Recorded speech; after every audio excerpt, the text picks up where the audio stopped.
The good folks at Comics for Fun and Profit have been doing 2 episodes a week for quite some time now, and it's all thanks to, first of all, Jason, and second of all, our patrons who allow us to add the space on our server, broadcast more, store more, share more with you, the listeners. I'm envious of those of you who have unlimited storage and media server capabilities. We pay for ours here at the C4FAP. It ain't cheap. We thank you so much for those of you who go to patreon.com/comicsfunprofit and contribute at any level to say thanks, to say, I want to be a part of your Slack channel conversations. I want to get exclusives. I want to get early access. I want to get ad-free access. I want to get swag. I want to get some free stuff. Whatever your reasoning is, we appreciate it at any level because it does make a difference. So from the bottom of Kyle and I and Jason's heart, thank you for contributing. Aloha! It's Jason from Hawaii. Welcome to a special edition of the Comics for Fun and Profit podcast. In this episode, I will be interviewing New York best-selling writer Fred Van Lente. He is here to promote his Kickstarter, Gamemasters, the comic book history of role-playing games from Clover Press. Now, please, I'm just going to encourage you to please just go to the Kickstarter page to find out when this campaign goes live and when it ends. Now, Fred, welcome to the Comics for Fun and Profit podcast. How are you doing today? I am fantastic and happy to be here. Thank you very much. Now, before we get into the interview, I want to give a big shout out to Hannah Bahedri of Superfan Promotions. Hannah, thank you very much for all your hard work behind the scenes for setting up this interview. Fred, I'm going to ask, would you like to add anything to that? Thanks, Hannah. Appreciate it. Thank you. All right, listeners, I'm just going to go over a little bit of Fred's histories that stuff that he's written. And Fred, please jump in to correct me, or if you want to add something, just that's fine. Just do that. So noted. I know your body of work is incredible. You have a lot of stuff that you've written. So Jason, I can't claim I remember it all, but I'll do what I can. I'll do what I can. All right. Now, so Fred he and co-author Andrew Fowler created Cowboys and Aliens. He and Greg Pak, they did a run on the Incredible Hercules from issues 112 to 141. Fred has written Archer and Armstrong. I've read a few of those issues. I love those. Thank you. And of course, you've written a couple volumes of the Marvel Zombies. He and co-creator Ryan DeLavey have done. Okay, thank you. Have done the comic book history of animation, True Toon Tales of the most iconic characters, artists, and styles, and the comic book history of comics for all. Anything I missed, or do you want point something out where listeners should check out?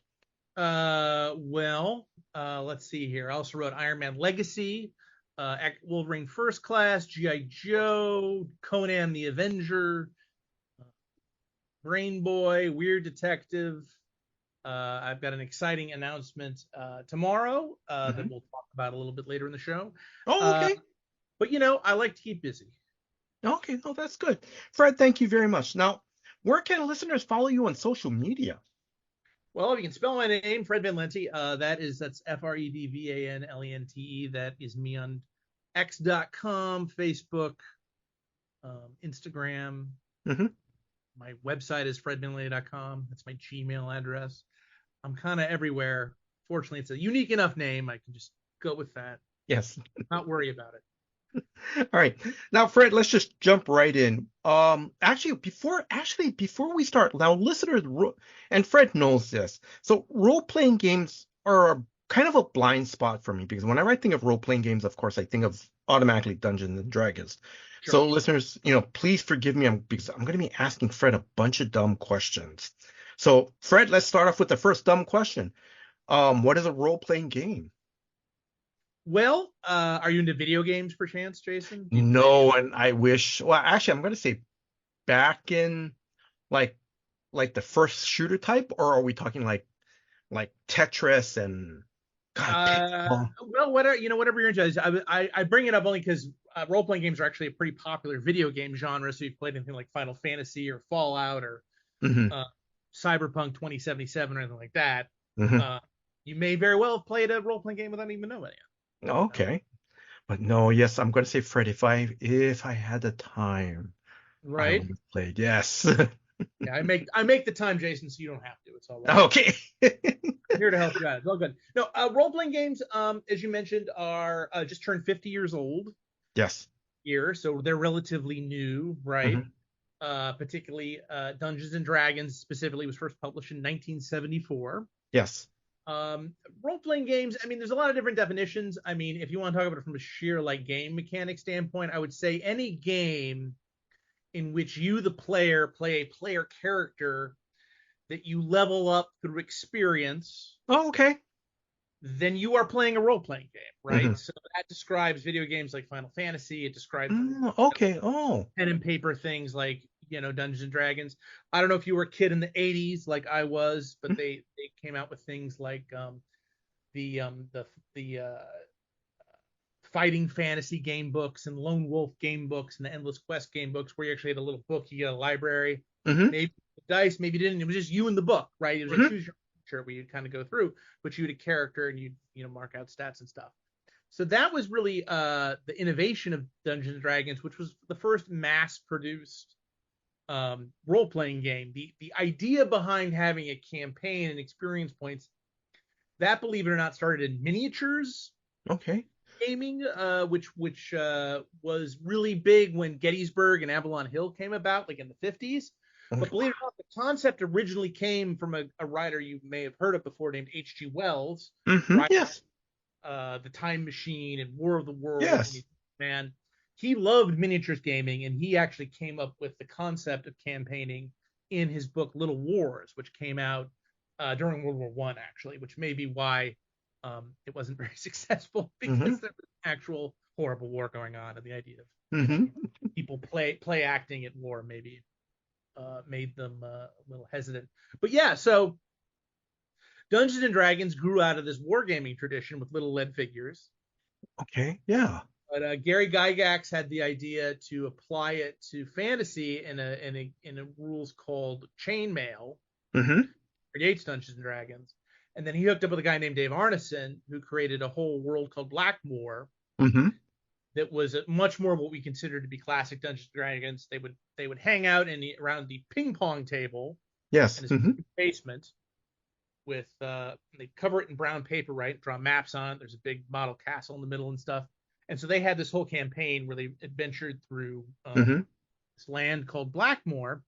And one of the ideas that Arneson came up for Blackmoor was the center of Blackmoor was a Blackmoor Castle. And under Blackmoor Castle were these just sprawling tunnels, right? Hmm. Full of monsters, and you killed the monsters Yes. and treasures. The birth of the murder hobo is what we often call them, right? Hmm. These wandering weirdos who, oh, there's a cave. Let's go see if there's a dragon in there. Um, and so Arneson and Gygax hooked up, and ultimately they first called the game the Fantasy Game, Oh, okay. but ultimately they landed on Dungeons and Dragons. Oh, nice. Now, off the cuff question, because correct me if I'm wrong, because with Dungeons and Dragons, because the other thing I also associate with that game is the books and the and who and like what company was the one was it TSR, the first company that started Yes, to sir. license? Yeah, so if Yes, you can sir. talk a little bit about that. Sure. Gary Gygax co-founded TSR, which stands for, I believe it stands for Tactical Studies Rules, because he grew up in a town just north of the Illinois border called Lake Hmm. Geneva, Wisconsin. It was Hmm. this resort town. In fact, when TSR was created, there was a Playboy Mansion Club there in Lake Geneva. So people would drive north from Chicago, right, to go boating and do Hmm. outdoor stuff. And he found it, and so there was a club there called, I forget what the name of the club was, but the company was named after the club. It was Tactical Studies Rules, and he basically founded it to publish Dungeons and Dragons because no one would publish it. He Yeah. sent around to a bunch of places, and they all got rejected. So he took matters into his own hand, got investors, and so then TSR was born. And yeah, they're primarily known. So they did a box set. They did what's called the wood grain box, right, which was the first Dungeons & Dragons. I'm sorry, podcasters can't see this, but I'm holding my fingers in a way so Jason can see the basic size of the box. But there are 3 booklets in there. And then they went to a bunch of box sets. And then they started publishing books for something called Advanced Dungeons and Dragons. Yes. The manual, the player's handbook, the Dungeon Masters. That was in the late 70s. By that time, Dave Arneson left the company, and they stopped. There's if you want to be conspiratorial about it, Advanced Dungeons and Dragons existed so TSR could claim that it was a unique game, and they could stop paying Arneson his royalties. As you can imagine, Arneson disagreed vehemently. Lawsuits resulted, and Arneson basically won royalty for D&D for the rest of his life. But yeah, so they were basically, so they often did a lot of role-playing game books, right, that often had like demons on the cover, so that didn't help. Oh, no, yes. And religious types freaked out in the 80s. Classic satanic, Dungeons and Dragons and hair metal are gonna, send your kids to Satan. But yeah, so I mean, ultimately what a role-playing game publisher is kind of just a regular book publisher, right? Most role-playing games come in the form of books. There are still box sets being made all the time, but basically they're book publishers, and then you buy the dice separately and the other accessories. Okay, and then the other thing with the role-playing games for the accessory, already you mentioned books, dice, and also to correct me if I'm wrong, because you mentioned also like the there's like figures. Also, you can get figures as well too, correct? Yes. So miniatures is sort of the miniatures, yeah. Yeah, I mean, so miniatures. If we hit enough stretch goals in the Kickstarter, so the main book is being drawn by the amazing Tom Fowler, who I did Marvel. We've done an image book, How Toons. He illustrated one of my mystery novels for Quark Books. But we have some like guest stars that are gonna swoop in and do like stories, comic short stories that are sort of adjacent to role-playing game history without actually being role-playing game history. Yes. So one of them is about miniatures, which became a thing in the mid-19th century. When a German manufacturer of miniatures decided to make them all the same size, like all the same scale. Yes. People like H.G. Wells and even Robert Louis Stevenson was another author who was heavily into wargaming with miniatures. That sort of became the whole thing. So then that developed into like Warhammer. If you've heard of Warhammer, it's yes. one of the more miniature things. So that's similar to, but not exactly the same as Dungeons and Dragons. Yes. Yeah. Dungeons and Dragons very much came out of this miniatures tradition. The most popular miniature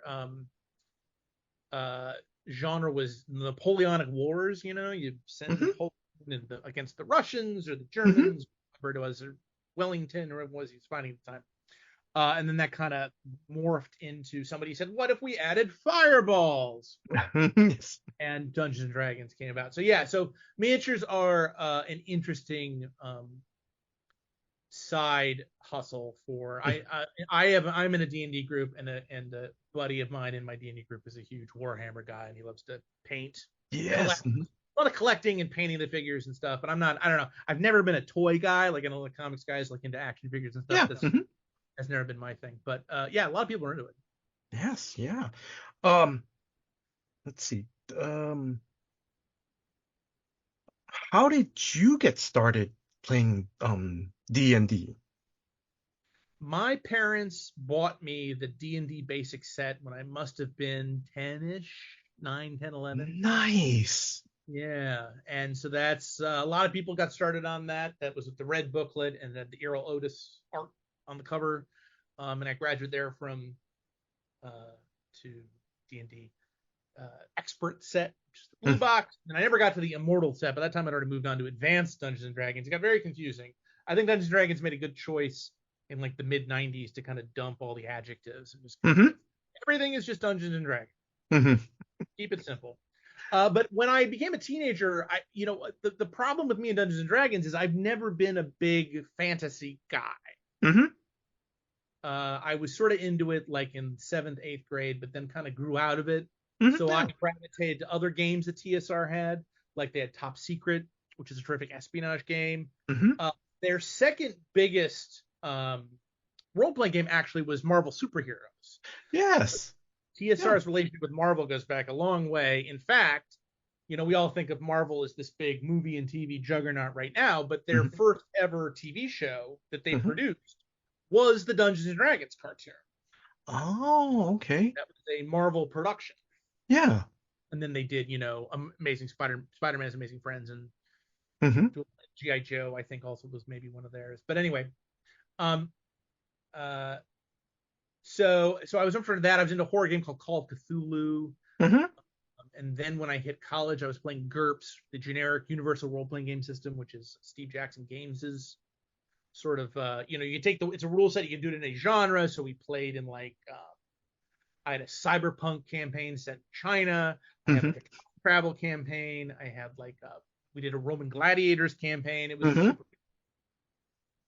Oh, that's pretty cool. So how is the book going to be set up? Like, is it going to be like from, like a point of view character that's going to be like that's going to represent the reader, or are you going to do like H.G. Wells back in World War I had miniature sets, and this is how he had everything. So I'm just curious how your book is going to be formatted, or just how are you going to tell the story basically? It's a great question. This is like my 13th nonfiction graphic. Okay, yes, because you've already. It's if you count all the volumes of Action Presidents, Comic Against Your Comics, Comic Against Your Animation, Action Presidents. I did a book a couple years ago on basketball. Oh, okay.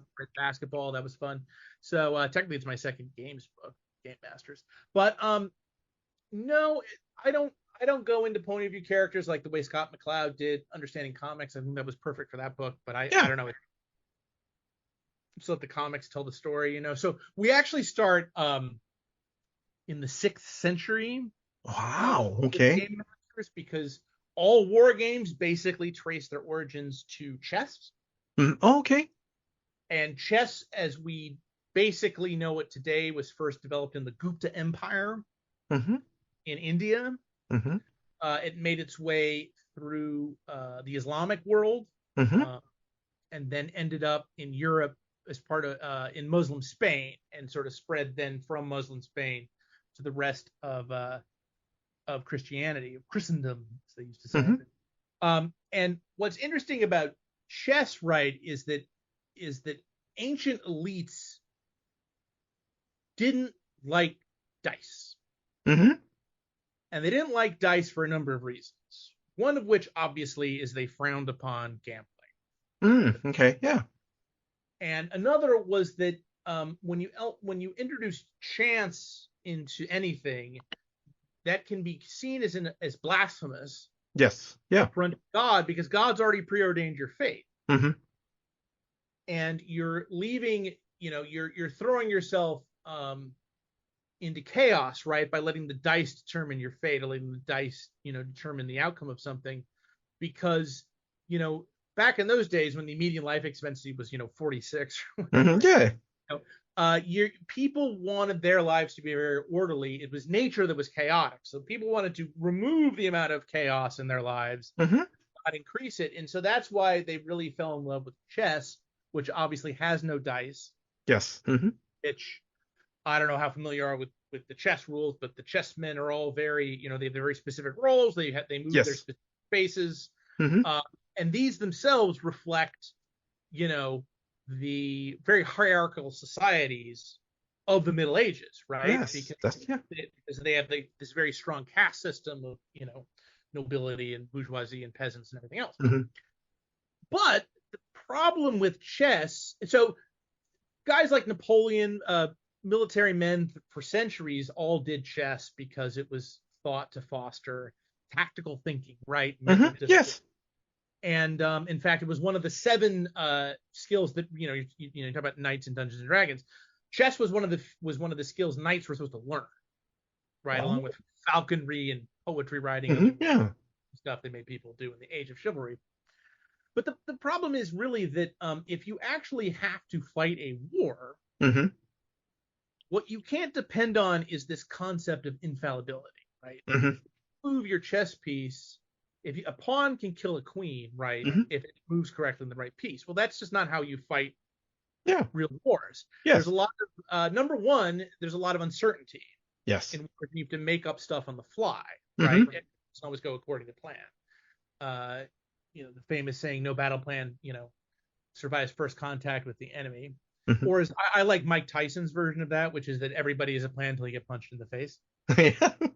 Um, so that's a problem, right? Mm-hmm. The second major problem with chess as a tool to actually teach people how to fight wars is that there's an omniscience involved, because you and your opponent can see every piece on the board and you know where all Yes. the pieces are on the board at all times. Yeah. That is not connected to reality at all. Mm-hmm. Yeah. Real soldiers, real armies spend most of their time concealing their strength from their enemy, Mm-hmm. surprise them, and a lot of times trying to figure out where the heck the enemy is. Yeah. So this Prussian officer named Reiswitz, forgive me, I don't know how to pronounce it. He came up with the idea of, he actually got the idea from his father, who would come with a similar game.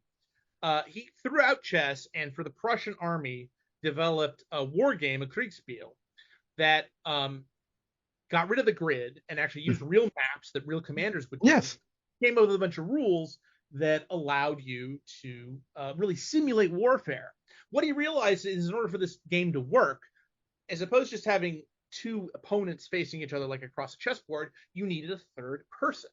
Mm-hmm. You needed in German, I forget the German word. German word is usually translated into umpire. Yes. You'd Okay. an umpire, D&D would later call a referee, who would knew where everyone was, would give you the scenario, and you as a player would actually give your moves to the referee, Mm-hmm. who, until your forces moved within sight of each other, that's the only time you put pieces on the board, right? Mm-hmm. It's on the board only when one side could see each other, Mm-hmm. right? Now, of course, this, in the Kriegspiel, this was called an umpire. We, of course, know it today. We call that a game master. Mm-hmm. Yes. The name of the book comes from. Mm-hmm. Oh, okay. And we go from there. Sorry, you asked very simple. So you asked a very simple question. I gave you a very long-winded answer. So basically, the book takes this idea of beginning in the Gupta Empire, beginning in India, and traces it all the way up basically until Baldur's Gate 3 and today's video game. No, but I'm going to say no, but thank you for literally going to the history of, because people who play role-playing games, they're just going to think, oh, this was developed 50 years ago. It's like, no, this has a deeper history to it. There's, it's, and these are real world, this is a real world, things that they did. Like, nobody would figure chess was, like sort of, a strategy where like warriors back long time ago had to try, they had to learn to, do battle strategies. But like you said, that doesn't work in real life, because if I can see what my opponent's doing, I'm going to stop you. But in real life, it's like you can't see where they are. Right, exactly. Yeah. And so, so then people like Gygax and Arneson come along, and they take basically what Reiswitz had done and what then got applied to Gettysburg and Tactics and all these later games. The big industry leader before TSR showed up was this company called Avalon Hill. And they were like, well, what if we added invisibility and flying people and dragons and ogres and magic missiles and everything else? And that's kind of where Dungeons and Dragons grew from. Mm-hmm.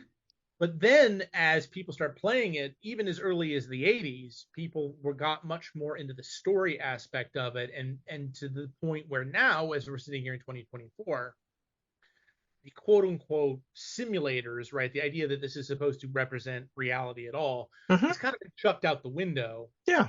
I think for the best. But everyone should play the kind of game they're into, right? Yes. But I think for the most part, this became rather than gee, would it be like if I fought an actual orc or whatever? It was like, when I was actually there fighting the battles in Lord of the Rings, it became me and my friends are getting together, and with this intermediary, the Game Master, we're going to create a story together. Yeah. But also, that's also a great thing too, is that it's not just a game, but it's another version of storytelling. I Exactly. mean, that's great. 100%. I'm going to ask, because I know you and Tom started working on this since 2019. Yes. I and Remind me. actually I'm sorry. Don't remind me. Okay. But well, let me ask you this. So how did you guys start to come up with this, the idea for the book back then in 2019? Well, I'd done a few nonfiction books, obviously, Mm-hmm. like the Comic Book History of Comics. I had been contracted by Random House to do the comic book story of basketball. Mm-hmm. I knew Tom was in between projects, so I approached him about doing the basketball book, but he has no interest in sports. So Mm-hmm. he said, "Hey, if I don't want to do basketball, if you do role playing games, let me know." And then Yeah. the light bulb went off over my head, and I was like, "Well, why didn't I think of that?" Because I've just been a huge gamer really since I was 10. I took a Mm-hmm. little break in when I became a comics pro, from playing role playing games because frankly, you know, I was being paid to come up with stories, so actually coming up with stories in my free time was like, ugh, Yeah. feel like work. So Mm-hmm. I'd rather watch sports. But so yeah, so then we started working on it. So really, I mean, really, it was Tom's idea. Mm-hmm. The initial idea was his, but unfortunately for him, I'm extremely susceptible, Mm-hmm. very suggestible. Now I know you guys must have done a ton of research. While you were doing your research, did you guys come across like um like we already talked about like how you know players, instead of just playing a game, they start to develop their own stories.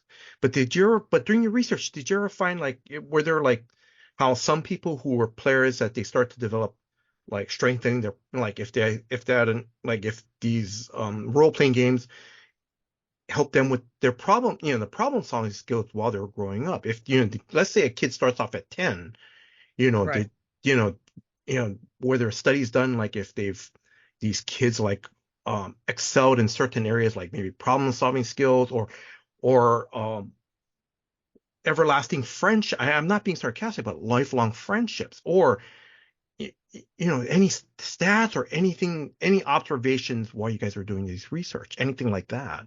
Oh, sure. I mean, I can speak. Well, academic or scientific research, I couldn't speak to. I do know that I have seen role playing games being touted for veterans with PTSD, for example, as a way of sort of Nice. re-socializing them.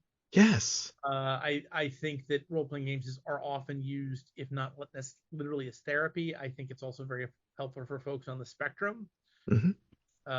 various neurodivergent situations. Hmm. I can speak from my own personal experience. I mean, many, if not most of my best friends, well, the ones I didn't meet in comics, I met in role playing games. How's that? Every once in a while, it crosses over. No, but that's really great. Because I think because I want to touch upon that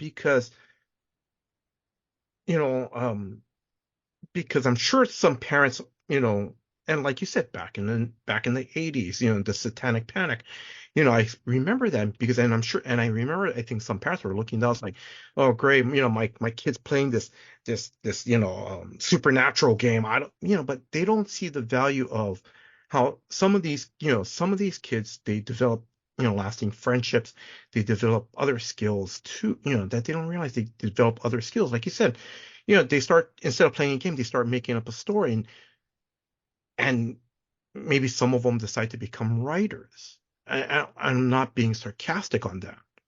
I mean, I definitely think that it fostered my own, Yes. interest in writing. Hmm. In fact, I forgot to mention this, but my very first published writing was role playing game stuff. Like I first was published in Pyramid magazine, published by Nice. Jackson Games, and the first book I ever published was a supplement for the Call of Cthulhu role playing game. Hmm. called the New Orleans Guidebook. So yeah, I have a long history myself doing writing for role playing games. I did the Pathfinder comic and the Assassin's Creed comic. So yeah, I've Yes. continued along with that. Oh, okay. All right. Um, let's see. Since we already talked a little bit about the book, some of the history of role-playing games, I'm just gonna start jumping. Actually, I want to take one step back. Sure. Is since you've been playing role-playing games since you're 10, what were some of the observations that you've seen over the years? Because again, I'm thinking back in the 80s because I remember my friends in high school when they played Dungeons and Dragons, it was kind of like it sounded like one of those, it's kids in their parents' basement playing this game. It's a bunch of nerds, it's a bunch of weirdos, and that's Sure. all it is. But you know, I'm just I know this is going to sound like a leading question, but like, how has it changed from going from that to the popularity it is now? Because now you're seeing it, Right. in certain comic shops that have role-playing games on the weekends. Sure. Yeah. Well, I mean, a lot of it, Jason, is, I couldn't have imagined, comics reading, right, being as widely accepted as it is Yes. in 2024 than what, 1984 me would have been like, what? Yes. Uh, so a lot of it is the fact, I think, you and I seem to be very similar in age. Just guys, I think a lot of it's just generational. We Mhm. did it when we were kids and Yes. normalized it, and it just kind of carried with us and has now become very mainstream. Yes. I think you cannot discount something like Stranger Things, right? The popularity of that show and the fact Hmm. those kids play D&D. That definitely helped with the mainstreaming of it all. Magic the Gathering is not a role playing game. It came out in 1993, I believe. Hmm. It's a $1 billion industry, literally, for Hasbro Yes. at the moment, also owners of Dungeons and Dragons. And so that's been mainstream. So yeah, no, it's pretty incredible. I mean, we would play it like by the time I hit college, it wasn't like, like the jocks weren't like not pushing our books over or anything. Pretty well accepted. Me and my friends would play like in the common room of the Yeah. forum, and no one batted an eyelash.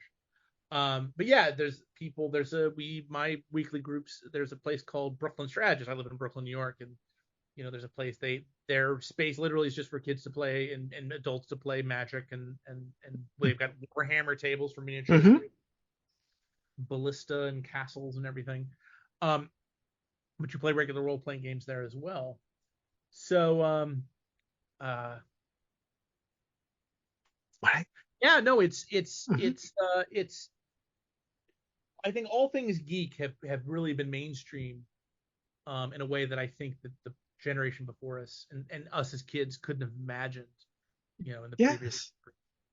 Because the other thing that's very interesting that you mentioned, because like when you say when you go to, where you go every week to play, Dungeons and Dragons, it's not just it's not, again, it's not only a bunch of 50-year-olds there. It's like it's a generational thing. You're seeing kids that you probably see some 10-year-old kid go, trying to figure out, wait, how come this dice is someone who's beginning?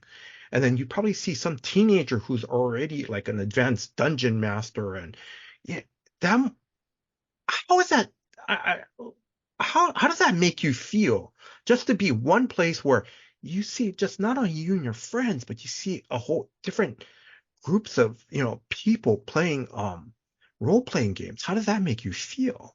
I mean, to be totally honest, I've not been back to that place since the COVID lockdown. Oh, okay. Sorry. Yeah. And a bunch of our friends moved out of the city, so we've continued to play on Zoom. So I actually haven't been back to the Brooklyn Strategist since. But no, I totally hear what you're saying. You could buy booze there and stuff. It's just like hanging out at a bar, at a bar where they might have, a Scrabble or a Yeah.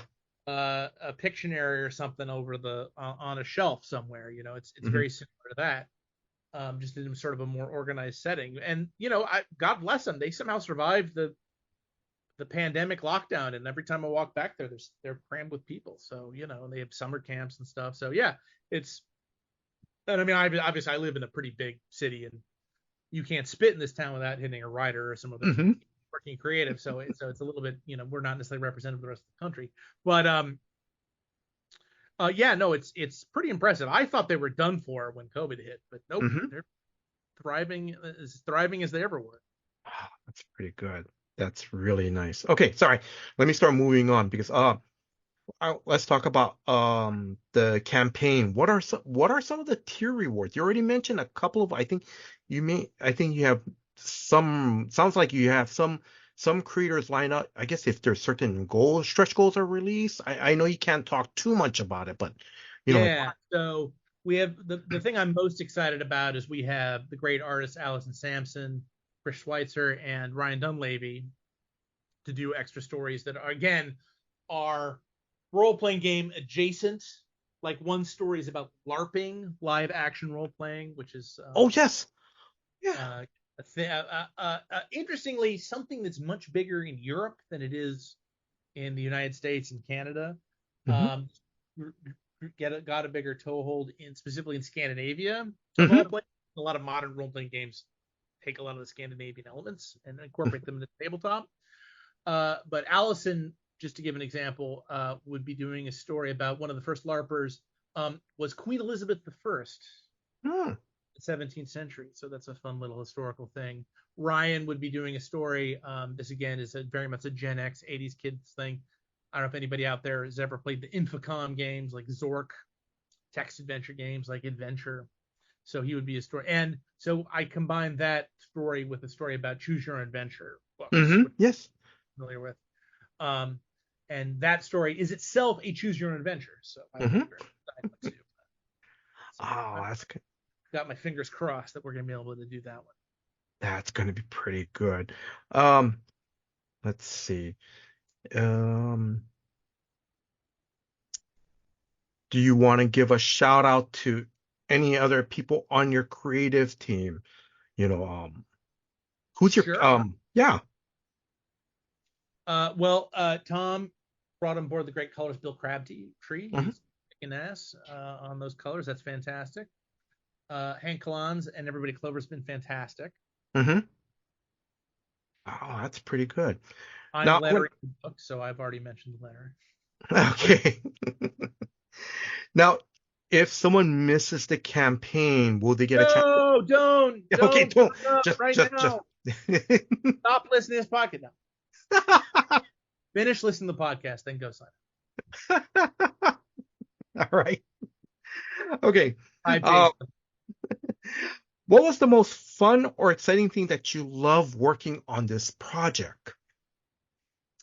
Honestly, I really enjoyed. I played the vast majority of the games, particularly the games I'd never played before. Like Mhm. once we hit like the late 80s, early 90s, these are the games that I played as a kid. So I didn't feel the need to do that, but I did play games like Diplomacy and Gettysburg, which were two games that got Dave Arneson and Gary Gygax into gaming in the first place. So that was Hmm. fun. We ran Gygax's when Gygax was first going around to conventions when D&D had just been published. He was sort of like an evangelist, right, going from town to town trying to get people Yeah. to dragons. He came with this adventure, which was later published as Tomb of Horrors. So we did that with the original AD&D rules, my part with my group. A super influential game system was, believe it or not, the Ghostbusters role-playing game. So we Oh. played some Ghostbusters. Uh-huh. That was fun. That was very influential. But yeah, I've tried to play every single one of the games mentioned. I don't know how to play chess. I don't like chess. I just Yeah. a little too much. Mhm. Requires my attention span isn't really built for Mhm. chess. But yeah, we tried to play every single one of the games mentioned. Oh, that's So pretty cool. that and so yeah, then it's good to know what you're talking about, right? Yes. Yes. Off the cuff question, and you can correct me if I'm wrong, because Sure. first off, if I remember correctly, I think they're like just regular D&D fiction books, stories written, if I remember correctly. Sure, at one point, the novel, the fiction side of TSR's business was as lucrative as the Yes. games. Unfortunately, one of the reasons TSR's went bankrupt was that they overproduced a bunch of those books, and that did kind of lead to it being bought by Wizards of the Coast. Mm-hmm. That did kind of lead to the downfall of TSR. But yes, I believe I read the first Dragonlance D&D novel I remember. Now I'm going to ask, as soon as this, let's say, as soon as this podcast is over, your phone rings, let's say random, I'm just picking Random House, or whoever has the rights to the Dungeon Dragons just to start up a new novelization series. They call you. Would you be willing to write a story for a D&D novel, fiction novel story? No. Okay. No.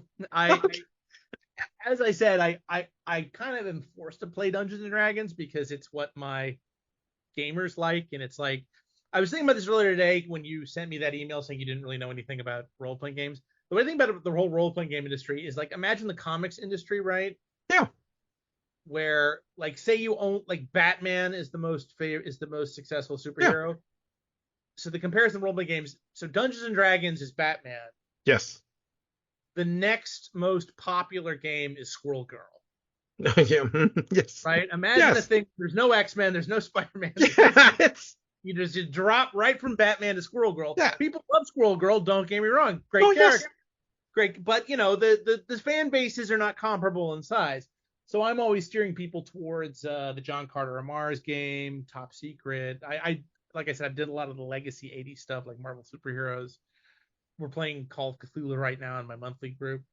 I've been roped into playing D&D because that's what everybody else wants to play. But I personally find high fantasy super tedious. And yeah, if it was a short story, maybe. But I did not.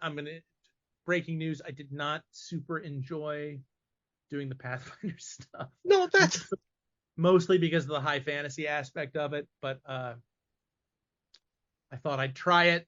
Yeah. But having tried it, I'm retiring. Yes, no, but I think the good thing is that, like you said, you tried it. You know that it's like no, at least you know you're. I also wrote Conan for 3 years for Dark Horse, which I know is not. Conan actually, and Robert E. Howard in general, was a huge influence on Dungeons and Dragons. Oh, okay. Arguably, the first literary dungeon crawls were done by Conan in a couple of stories. Oh. But I got a kick out of that. That's a very like low fantasy milieu Conan, like a couple wizards, and I enjoyed it. But it's kind of like how Spider-Man was my favorite superhero, and then when I wrote Spider-Man, I wrote a lot of Spider-Man to the point where I can't see Spider-Man without getting nauseous. So you want to stop eating hot dogs, go work in a hot dog factory. Oh yeah, yeah. All right, I'm gonna start wrapping this up. Fun question. Did you have a favorite tabletop gaming convention? Have you ever gone to any of those conventions? Jason, I'll be totally honest with you. I've never set foot in my life in a gaming convention. I would love to go to Gen Con, I'm not sure how it's pronounced. One of these days. It's in Indianapolis now. Hoping maybe next year they'll invite me and Tom if the book is a big enough. Oh, I think Tom because Tom does a lot of has done a lot of role playing game like illustration. So I think he's been before. I might just go just for the heck of it. Oh yeah, okay, all right. A fan, Yeah. I would love to go to Gen Con. Never have. Oh, okay, all right. Here's another question. Have you and your family been to Hawaii? We have. Oh, nice. Yeah, we took a cruise. And we went to Oahu, Maui, Kauai, and the Big Island. Oh, okay. So you guys did was it through the Norwegian Cruise Line, the 7-day cruise? Yes. Oh, yes. It was about a decade ago. It was super fun. Where are you in Hawaii? I'm on Oahu. Okay. Yeah. Nice. Yeah, my favorite thing was biking down the volcanoes. Oh, yes. Park, and then we did a great hike through a rainforest in Maui. That Oahu's great too. Nothing against No, Oahu. but no, but the outer islands are very beautiful. Because I mean Oahu, I mean it's nice, but it you know, but let's be honest, it's just like another city, most sort of like another city. Well, not like a city in the mainland, but it's like it's a city where there's a downtown area, there's a business district. So yeah, but the outer islands like Maui, Kauai, the Big Island, that's the places you want to go where it's like you can just drive. It's like, oh my God, look how beautiful this is. Yeah. Yeah. And it was great, to be able to be on a boat, right, and the island hop. Oh But yes. that way, and we went by, I think it was Kauai with an active volcano at night where you could see the lava going down the side. That was fun. Oh yes, the Big Island. Oh, that's nice that they were able that killer whale was still active, the lava was still flowing and hitting the ocean. Oh, Yeah, it was neat. that was nice. That is nice. All right. Any closing words to our listeners?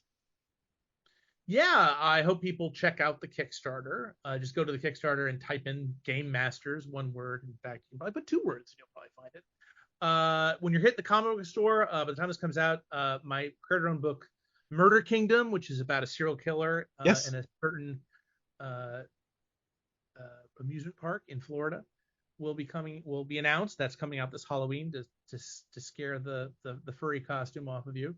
And also beginning this month, I've come back to Valiant and I'm doing a lot of Valiant stuff. If you've been a fan of my Valiant work, it's in the past. We have a new Archer Armstrong Oh, nice. title is coming out next month. This month is The Darks and Eternal Warriors, and I'll be doing a lot with the Resurgence event. Oh, nice. Thank you very much for sharing that. Thank you very much. Absolutely. Uh, Thank you. All right. So, Fred, mahalo. Thank you in Hawaiian. Thank you for your time. Thank you for giving me an opportunity to interview you. I wish you all the success with Game Masters Kickstarter. I also want to thank Hannah Superfan Promotion for setting up this interview. Hannah, thank you very much for all your hard work behind the scenes. Now, if you are a new comic book reader or a lifelong book reader who loves to play role-playing games, especially Dungeons and Dragons, or if you know someone like me who is interested in this area of pop culture but has never played Dungeons Dragons or any of the role-playing games that Fred has mentioned, please check out Game Masters, the comic book history of role-playing games, Kickstarter from Clover Press. Now just go to the Kickstarter campaign page, just type in, as Fred mentioned, just type in Game Masters and it'll pop up. And Fred, I'm being serious. Listeners, if you have a friend or a family member who is a comic book fan and who loves playing role-playing games, please check out this campaign and consider giving them this comic book as a gift to them. I think they would thoroughly enjoy, especially the deep history, because I kept thinking it was just only started from like in the, 1970s, but you're kind of going, no, this has a deeper, these games started back in this, from World War II or even longer than that. So that's a real good, it's a nice deep dive into history. I want to thank Drew, the co-host of Comics for Fun and Profit, for putting this episode together. Drew, thank you very much for all your hard work behind the scenes. And if you are a new listener, please check out new episodes of Comics for Fun and Profit that comes out every Saturday. And I want to thank you, the listeners. Thank you very much for your time. Thank you for listening to this episode. Until next time, guys. Aloha. Hello, Jason. Much appreciated. Our LCS is Cowabunga Comics out of Oconomowoc, Wisconsin, and their mail order company, Deep Discount Comics. And we went there, and we were actually invoice number 00001. We were the very first their very first customer, which was kind of cool. They've been nothing short of fantastic, customer service wise. Discounts, they were very close, if not the same or better than DCBS on a lot of things. Over and above, customer service wise, always taking care of us, going the extra mile, so responsive, getting instantaneous responses back to questions about things, and to the point where knowing the stuff you like and anticipating your needs and having it suggested that you might want to add this to your order already before you even have to think about about it that's kind of cool. Really quality experience. So we love working with Cowabunga and Deep Discount, and that's why they're in our show notes every single episode and have been for hundreds and hundreds and hundreds of episodes. That we leave them there because we like them. They're cool, good people. That's why they're in there. By God, they'd tell you to, if you've got a local comic book shop that you love, stay with them, because everybody needs to support their local comic shops. But if you're looking, check them out. You can check them out in the show notes. There's plenty of ways to get a hold of them. Either get on their list, just so you can check and see what kind of FOC and pre-order stuff they have and the discounts, and they'll send it to you each month, get you on that email list. And you can check out their shop, because they have a great shop of exclusive Cowabunga variants. Amazing stuff. Yes, they've always been there for us, and we take them for granted. So there you go. Now you know.